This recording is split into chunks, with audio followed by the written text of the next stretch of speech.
We're all about the Archers. I'm Philippa. I'm Katie. And I'm Lauren. And we are here for a book club special edition. The last time we did this was October 23 for Lark Rise to Candleford. And now here we are to discuss The Archers Unseen, A Secret History of Ambridge by Julie Beckett, which was only published in October 2024. So very new. Let's go straight in with sort of overall thoughts, feelings. Katie? I loved it. I thought it was really lovely. It was a nice, quick read. But I don't know, just from the first line, you felt you were in Ambridge. It was so, that first bit up Lakey Hill was just, it was, yeah. As soon as I started to read it, I thought, I'm going to love this. So it's very sort of gentle, isn't it? And like twee, but not overly, like I wasn't like sickly twee. I just found it very gentle and like, should we just pop into the ball and see if Harrison's in there having a pint and we'll have a little catch up with him? And when I first realised that was the way it was going to go, I thought, this is going to be a bit much. But it wasn't. It was just perfect to sort of dip in and get these little drips of what had been going on. And for me, and I know Katie and I have been listening for roughly the same amount of time, it was perfect because it really did fill me in with bits that had happened sort of 10 years prior, but didn't go into like the big deep history and how it was all established and stuff like that. I didn't need that. I just needed like, this is what happened with Emma, Will and George, and this is what happened with Lillian and her previous relationships. Like it just did that. So Philippa, for you who'd been listening for a long time, did it feel like it was sort of going over stuff you already knew, or were you pleased to be reminded of it? I was pleased to be reminded of it. As you said, it was very gentle. It was a nice escape. And I think it does help because for me, a book of facts I'm not so good at. I'm just like, I've got to remember all of this. But give me something that's presented more as a fiction book. Not that Ambridge is fiction, of course. But the way it was written, I was like, oh yeah, I'm totally on board with that. And there were a few things that came out that I wasn't aware of, so I thought that was very interesting. My only thing was that I wish there'd been an audiobook version. Oh, there's not, is there? God, I always take it for granted that there is just always an audiobook version.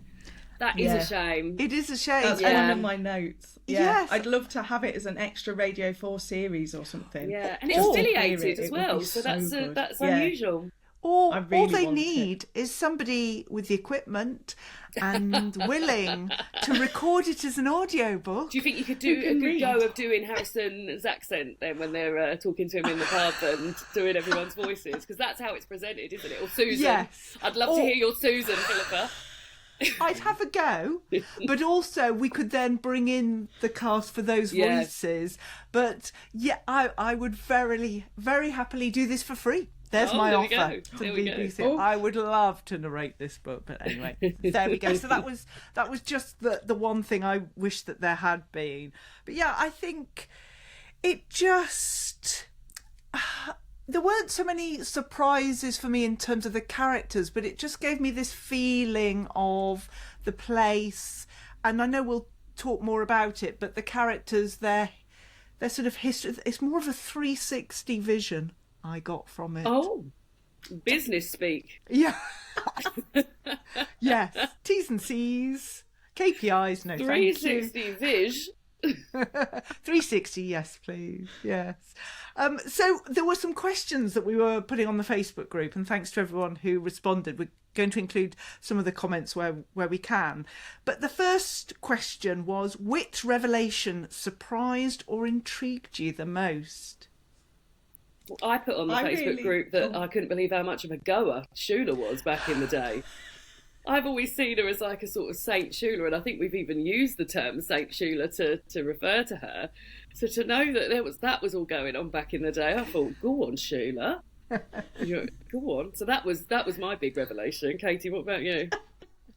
It was the whole home farm thing and Jennifer's pool parties. I was like, where? I wanted to be part of all of this. Where was this? We need this house back. We need the pool parties back. I want to hear all of this side of Ambridge, not all the other bits that we've got at the minute. Be great. Get a pool party going on. Yeah. I also really liked the whole Grundy's thing, going from Grange Farm to Willow Farm and all of that, because I knew a little bit about it and the fact that it had changed and when they'd moved out and the no pets and what had happened to the ferrets. But I thought that was good. Going into that more, I understood that side more of it. So that was helpful. Same, and also like I knew that Oliver had always been there for them and had heard sort of like how much he'd helped Ed out, and obviously really stuck by George a lot. But to hear how much he had bailed them out in the past as well, I thought, God, Oliver, what have they got on you, babe? You're helping them out so much. You can't just be that good. Were you surprised or intrigued by any revelations, Philippa? The biggest thing for me was that Lillian was a multi-millionaire. I knew she had a lot of money, but more recently it seemed like she had less money and Justin was certainly the money man, whereas I don't think she's lost this money. She's invested it in her property business. So Lillian is worth more than I thought. Yes, I always got the vibe that she was moneyed, and like, I mean, they don't really go without at the stables, do they? And they want to do this, and there's never really, are we going to be able to afford a lovely big swimming pool for all these horses, the spa for the horses and things like that. So I always knew she was money. But yeah, I think maybe I made the link that it was more sort of Justin with that side of things, but no. So why is she with him then? Keiko Bako, that's what they say, don't they? Because she's a partner in the Bull as well. She's property business, the stables, as you say. So yeah, it just made me question even more why she's still with Justin. I think they like the battle that they kind of have against each other. They're trying to one up each other constantly, and I think that's what they both like. That's why they're together. It's they definitely don't need the money from each other. Yeah, that's true. And you were just mentioning there about the relationship with Oliver and the Grundys. And I'm jumping ahead, but Beth said that she'd just finished the book and thoroughly enjoyed it. And it definitely filled in some blanks for her. But she still has a question. What is the background of the relationship between Caroline, Oliver and the Grundys? How did they become so close? And I'm just go to our Facebook group because everyone's piled in with some brilliant answers to all of that. So, but yeah, it just carries on from what you were saying about Oliver and the Grundys and the poor ferrets. No, that was tragic, wasn't it?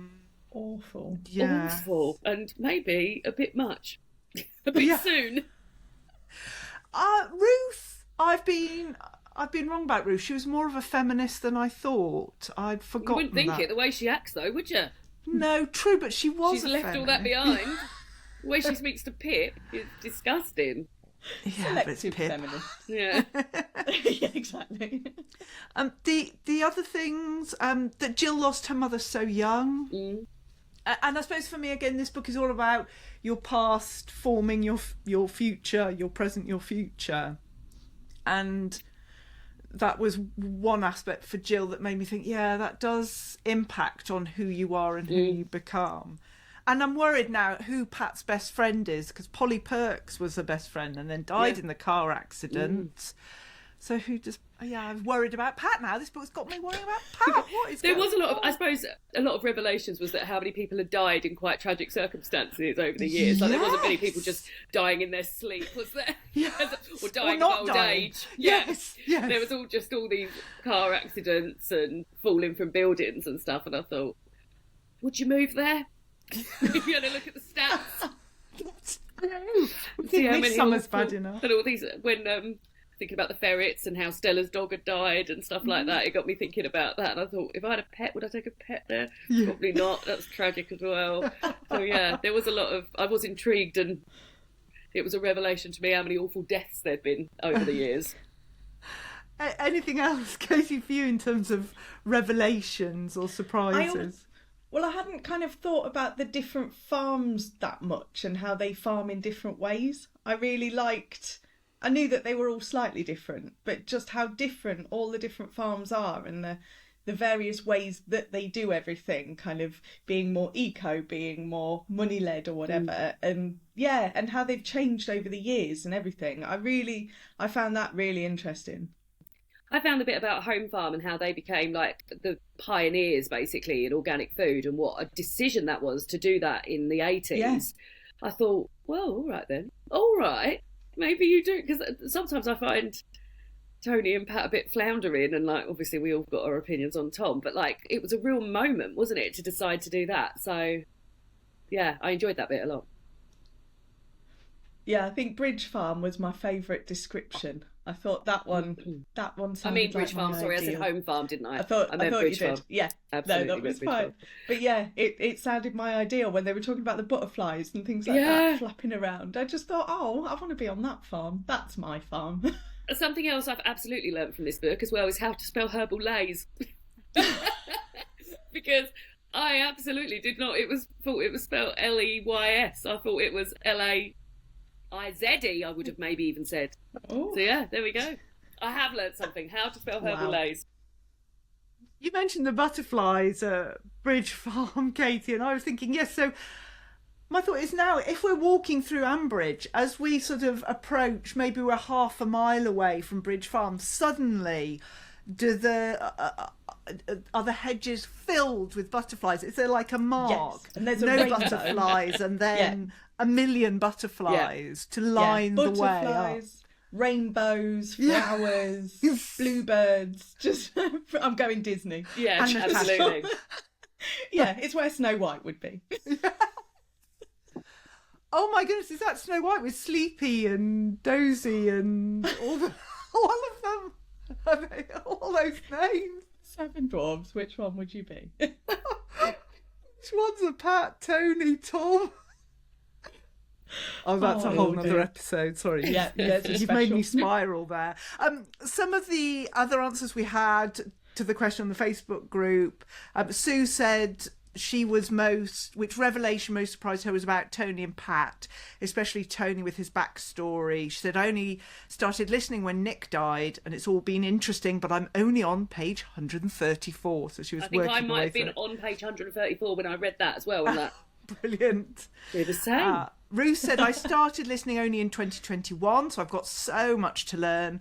I never knew that Susan and Neil had lived in a caravan and that they then built their own house. Glynis said, I didn't think there were any revelations as such. It's a reminder of all the history long-term listeners may have forgotten and new listeners may not know about, although I did gain some insight as to why it was better for Tom and Kirsty's wedding not to take place. I used to think they were really well suited, but I can now see they probably weren't a good match and are much better off as close friends. And Sheila talked about Brian. Sheila said, being relatively new to the Archers, it's filling in a lot of background for me. I just read the section on Brian and Siobhan. He told himself that the brightness she brought him made his relationship with Jennifer better. He remembers the secret pleasures, the same gifts from the same jewellers, their thrill at their gratitude. And Sheila says, Brian, you were a real rotter. Absolutely. A prime jerk, yuck. Imagine saying that something's all right, like it's all right that you're having an affair because it's making your other relationship much better. Imagine justifying that to yourself. Absolutely obscene. And we can say that because Quentin's not here to defend Brian. Yes. Although he is my new best friend after meeting him last week, true. So, you know. Yeah. Was it good when you met him? It was brilliant. His show was amazing. It was really, really good. It was so interesting and funny and wonderful.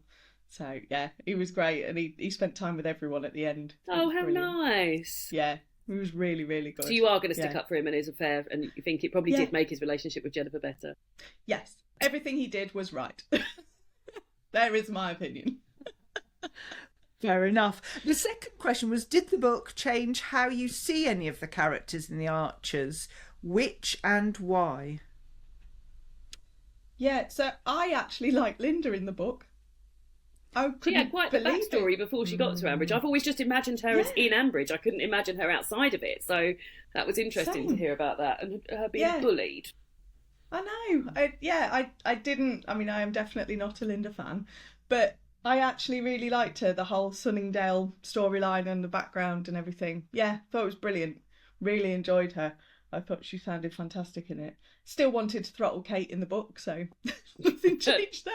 Nothing changes. Just normal. It's because I could hear them talking, and it's. It was amazing how you'd start a passage and you'd see who it was from, and you would hear that voice in your head. Yeah, it was amazing. It's so in there now. For somebody who's been listening to 10 years to then pick up it, open it, see it's Kate, hear Kate's voice reading it out. It was wonderful to do that. Yeah. It was.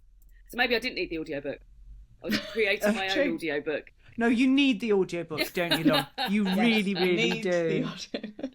I was surprised at how normal Henry had turned out, everything that had happened to him. And also the fact that Helen's his mum, and just like he's sort of, yeah, I was surprised at how normal. And then also I read, and I'd said that comment on the Facebook group after I'd just read the book about the near bull attack, which also Tony had to go through, and Johnny was there and all of that sort of thing. And I thought, drama, another example of drama. No quiet days, are there? They're all just bull attacks and all sorts going on. But yeah, I was surprised at how normal Henry had turned out so far. I guess we've got a long way to go with Henry. He's only a young thing, isn't he? You mentioned about the voices, and I agree that I heard the voices so well when I was reading their sections. And yes, we're so used to hearing them, but also it sounds like I'm sucking up to the author Julie Beckett, but she's been a writer on the Archers, and I think she, particularly Susan's voice, she worded it so cleverly. Yeah. I think phrase and everything. Yeah, I think if you hadn't been a writer on the Archers, it would have been much harder to write those sections. But yes, Linda was the revelation for me. And Alistair said, for me, it was Linda's experience in Sunningdale, because I was completely unaware of it before reading the book. The harassment she received from her neighbours was horrible and completely unlike her life in Ambridge. But he adds, there's also the possibility that Linda's an unreliable narrator. Yeah. And she was actually a bit of a tea leaf back then. Could the shoplifting have been a lonely housewife's cry for help? Very true. Sneaky. So I also, looking at Lillian, I hadn't realised she'd had plastic surgery and things like that as well. I found that a bit of a revelation. Because in the book she'd said about having plastic surgery, and I still love her. She's wonderful. She's still my favourite. She's had quite the rich life, hasn't she? She has. There's been a lot going on. Definitely. Which does not surprise me. No, and just all her men. It was. Yeah. I loved her chapter. She was like, when she was really like reeling them off as well. She was like, and that didn't work out. So then I ended up. The third question was, has reading The Archers Unseen changed how you listen to the show? Do you notice things you hadn't before? There was a bit with Tom in his chapter, and I'm not sure if he's happy with Natasha. I don't know what it was in the chapter. There was just something where I was kind of, you shouldn't be back with Kirsty, but are you actually happy with Natasha? There were a few little bits in there that I read it that way. So it's going to make me listen to him more, I think, unfortunately, when he's on. Not that I want to. So yeah, there was that. And I just think in general I'm going to listen in a more detailed way. I feel like the book gave me a better view of Ambridge in my mind, and now it'll help me listen more when people are going to places or where they are. I think I'll think about that more. Yeah, I think it's the same for me, really, because there was nothing I sort of thought, oh, I'm going to tune into that more, but I definitely left the book feeling much more informed, and of either geographical locations, of people's backstories, of how they're in the situations they are in now. And yeah, I felt very informed, but not in a way where I'd sort of sat and read a textbook, in the way that I just had a chat with someone who lived there, like it was in the book, and they sort of like laid everything out for me. But it's in there, like it really was delivered great, because it's all in there. So yeah, I will approach the Archers feeling more informed in future. I'll be annoying David because I'll be saying, actually, so the history of this is. Love it. You'll love it. I've just realised that I didn't give the Facebook answers to question 2 when we were talking about question 2, so I failed about that. So in the YouTube version, people will see the real uncut me getting it wrong, but hopefully on the audio podcast, this will be seamless, and I'll maybe include it at the end of question 2. But Ruth said, I understand better now why George has taken the downhill path he did. Those Grundy genes are obviously playing out. I didn't know that Ed, who is not his father I know but still related, did drugs, almost went to prison. It's definitely not just Emma's fault that George has ended up where he is now. Sheila's talked about Eddie. The way I see Eddie might be slightly more sympathetic. I've regarded him as a rather disgusting human being, but after reading about their farm dealings with Matt Crawford and Simon, which led to the family losing the farm and ending up crammed into a small flat, it did all seem rather unfair. And Bess talked about the physical layout of Ambridge. It's changed how she sees Ambridge. Same. Surprised to discover that homes she thought were out in the country are actually on the village green. I wish a map had been included along with the family trees. I would also have loved a map. Oh, there we go. You can visit Katie's house to the Archer's Shrine and she can show you. So what about you, Philippa? What about in terms of reading the book and your listening experience? Do you think you will notice things you hadn't before? Well, yes, I'm going to pay more attention to the barn at Brookfield because apparently it's so clean and tidy, whereas I didn't think it would be. So I'm going to be paying more attention. We've had the pantomime, or should I not? Is that a swear word for some people? But with future events in the barn, I'm going to be listening out because I didn't think it was that clean. They had all those people living in there though that time, didn't they? Remember? Yeah, they were I all just in think there. there's bits of straw. Yeah, no, and, it's the same. Yeah. You know, a wet tea towel on the floor. I don't think it's as pristine as Jill makes out. So that was a shock. And I'm going to be listening more about the sort of the families inheriting farms because we were reading about how David and Ruth inherited Brookfield or were given it. And not Kenton and Shula, and that created a lot of problems. Yeah. And I just think, so we're really going to hear more about that, I think, this year with all the different farms and who gets what. And, you know, because we've got Pip, Josh and Ben, and I know Ben is not into farming at the moment, but it just made me think, yes, there's going to be, I'm going to listen out more for any references about that. But yes, a tidy barn at Brookfield. I couldn't believe it. I do think that inheritance thing's going to be really interesting though, when it all starts happening and that generation start taking over the farms, each one who's going to do what. That is going to be really interesting.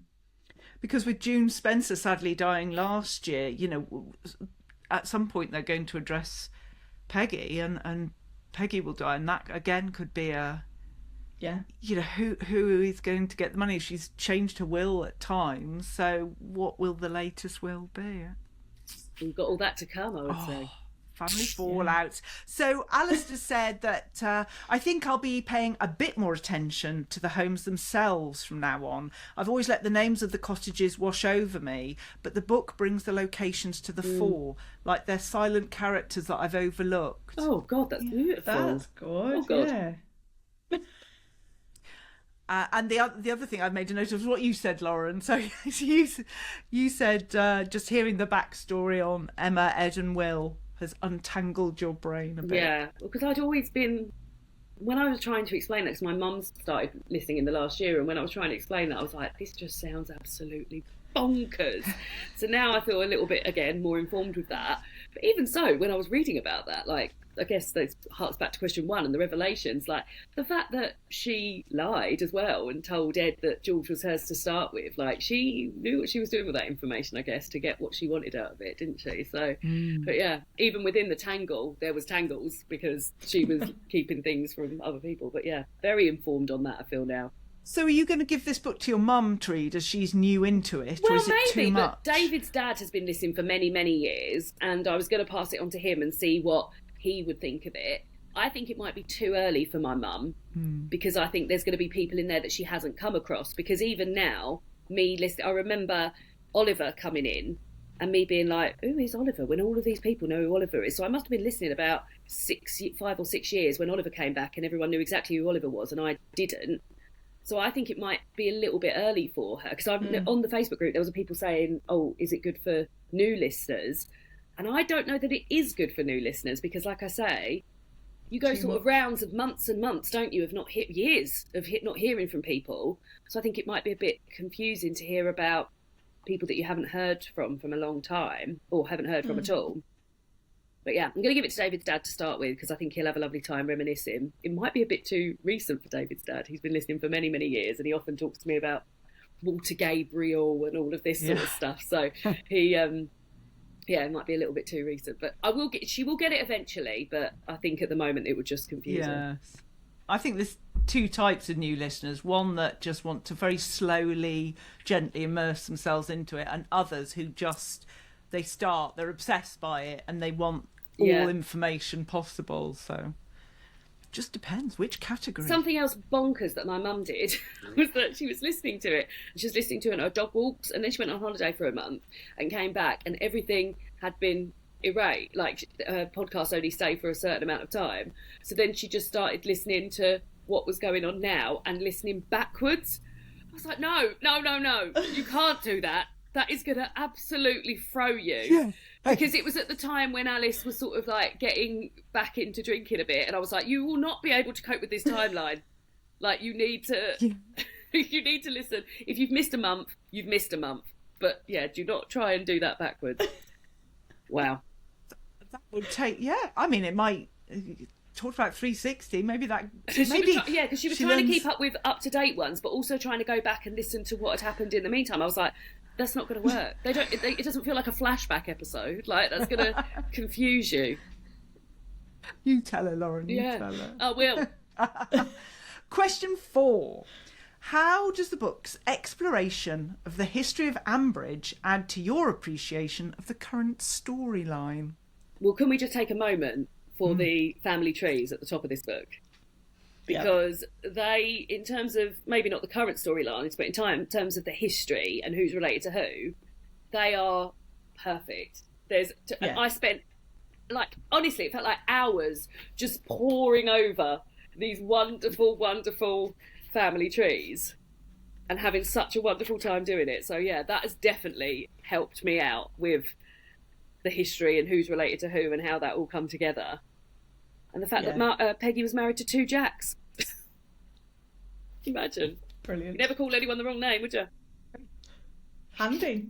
To change the insurance. No, that's Mrs. true. J. Yeah. I love it.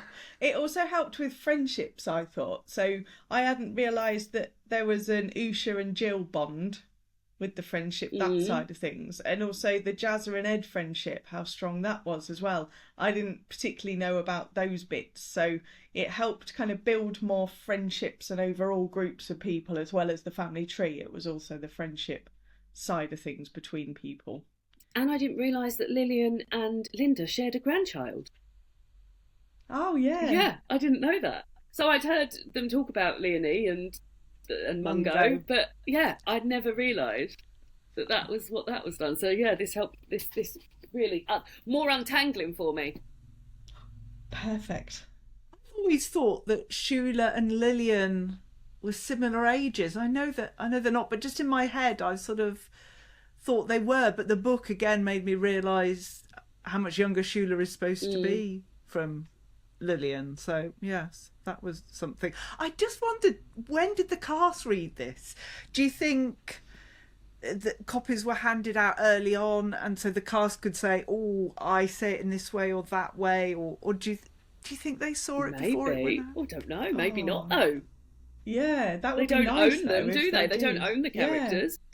No, I suppose. But yeah, it would be nice to have that there, but yeah. I also really like the history surrounding the green, because I've never really thought about the green. It's just there. It's in the middle. It's there. But the whole thing about was it the water well or the pump or something, and the signage and the bench and the playground, and I just never really thought about that space being as important as it is really to the centre of the village. And it has all the fates on and things like that. That's another bit that is a silent character and passes me by, like it was said before. I think I've just never really appreciated the village green, and I really liked all the history bit behind that. The physicality of it, it's like putting 3D glasses on instead of just listening to it. It really helps build up that picture. For me as well, going back to the Ruth and Sam affair, if we call it that, or time, and reading about when David found out and broke up the tree house that Sam had made for Josh, Pip and Ben. Josh was 9, Pip was 13, Ben was 4. And again I thought, has that had an impact on who they've become and who they are? You know, it just made me wonder. It's another excuse for Josh being Josh, you see. I know, he was there so always is. traumatised by That's the tree why he's house. so annoying.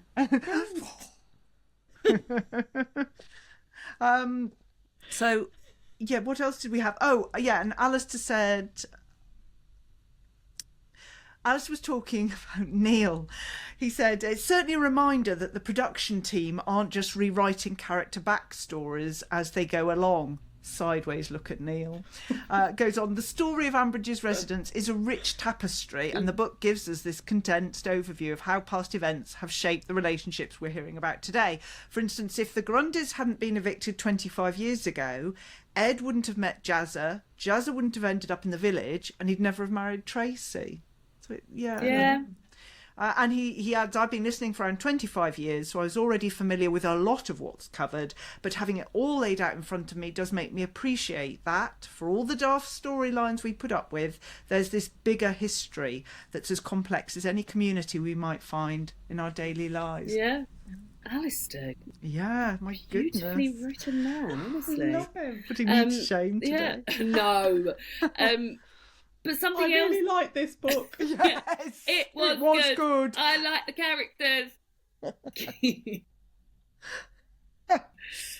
Yeah, I also really liked about in a general aspect of the book was that how obviously it was published in October last year, and a lot has happened between October last year and now February 2025, but it didn't feel like it felt relevant, didn't it, when the author referred to sort of like all the business going on with George. Obviously there was no sort of like firm what is the business going on with George when the book was published, but because there's still business going on with George now, it felt like, oh yeah, no, that is still going on. Like, it felt really relevant. It really felt, and I wonder how it will age, because will this still be relevant in a year's time?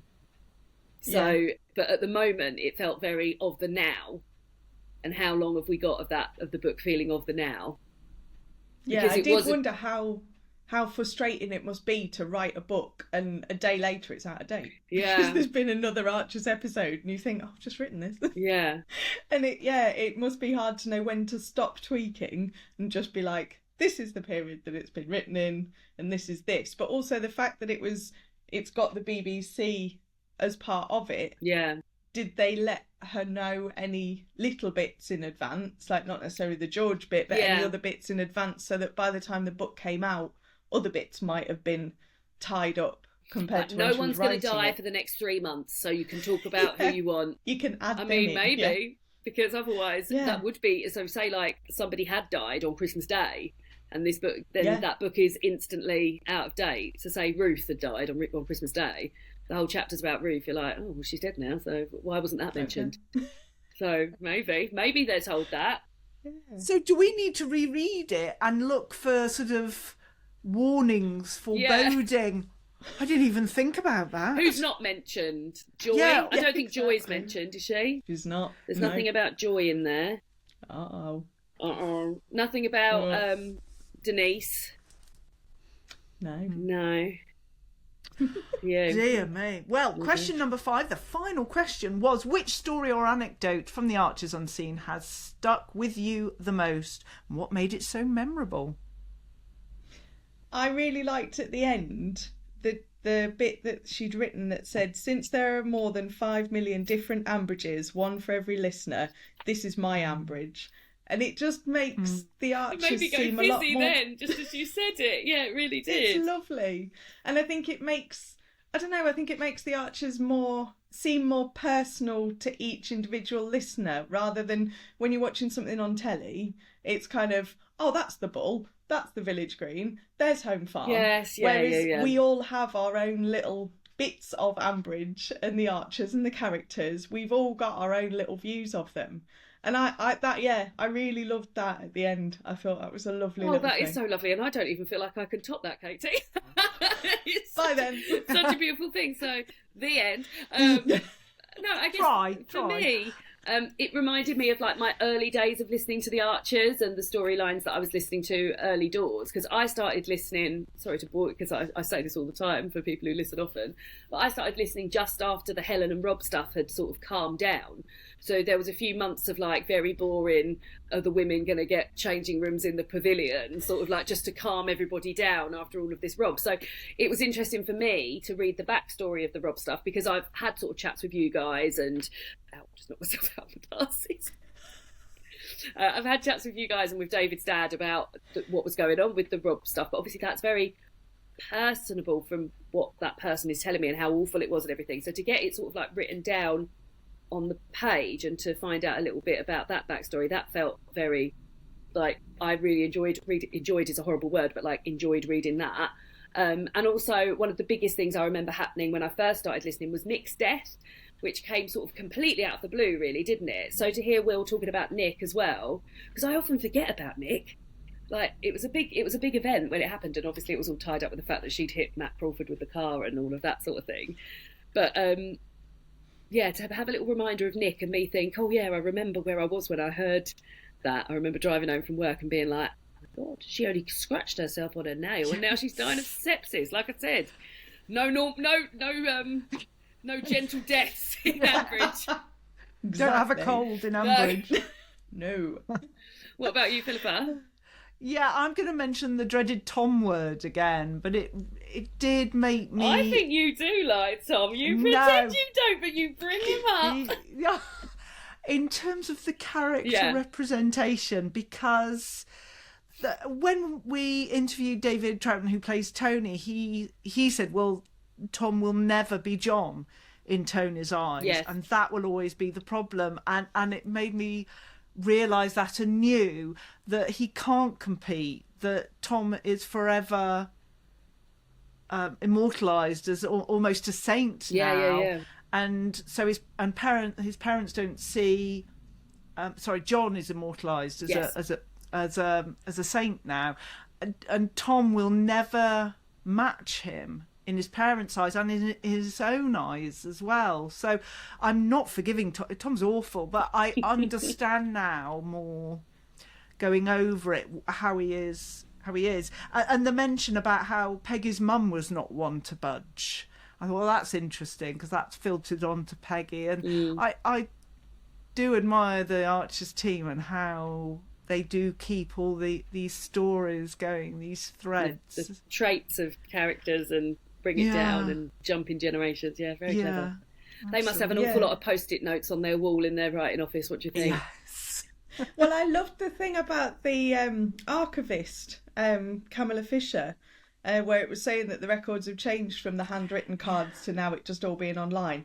I would have loved to have seen just those rooms of those little cards where you're like, right, Tom Archer, you got to go through everything. Like, oh, right, yes, and now Lillian, and go through this, and and David. And it just, I'd have loved that.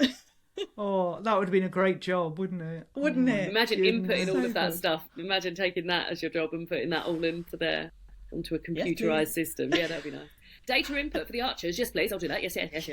But I always get confused and say something. Well, I've got somebody's name in my head. I say a different name, as it's just been demonstrated. So it's if I mistyped it, everybody would be confused, because I'd have got. Maybe that's what happened with Neil. That's why. Someone mistyped. It was a Philippa moment. Yes. Oh my goodness. Well, I've mentioned all the answers to question 5 already, so we've dealt with that. Overall then, in true All About the Archers fashion, I have to say, the book, is it a fave or a flop? It's a fave. Yeah, it's a fave. I had a lovely time with it, and it felt like a really nice thing to read in January as well. I don't know if people have been reading it before, but it felt like New Year and just sort of getting some info in there about the history of the Archers. And very gentle. I probably would have sat and read it in one day had I had the time to do it, because it was just it felt like magazine reading almost. It was a really easy read for me, and because I'm interested in it, obviously. But definite fave for me.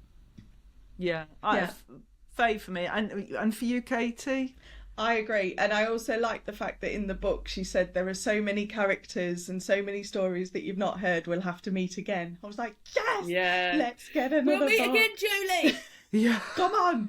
Bring it out in October 2025 and we'll do it again next year. Exactly. Chop, come on. I think if you are looking for a book that's sort of horror or dark crime, this might not be what you were looking for. Oh yeah, no, this is what it says on the tin. It's truth, turmoil, gossip and lies about Ambridge. Yeah, you're not. There's no.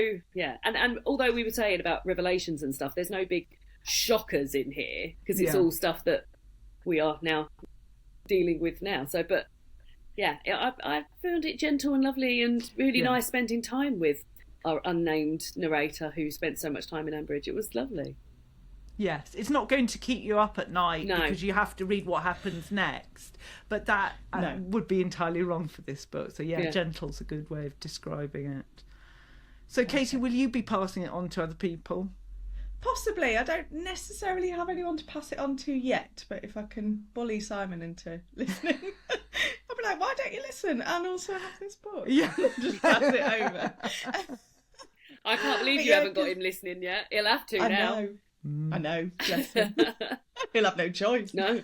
Because a lot of my friends have listened forever, so I feel like they would probably like the book, but I would probably get them a new book, I think, and give it to them because I want to keep this. It's a book that I want on my shelf that I can pick up at some point. And I do think I will do that. That's an interesting point, because I do think I will use it as a point of reference. So once I've got it back from David's dad, from my mum, like I do think it will be interesting for me to revisit it and think, oh yeah, no, that is, and especially when I need that Will, Emma and Ed untangle again, because I'm sure I'll need that again.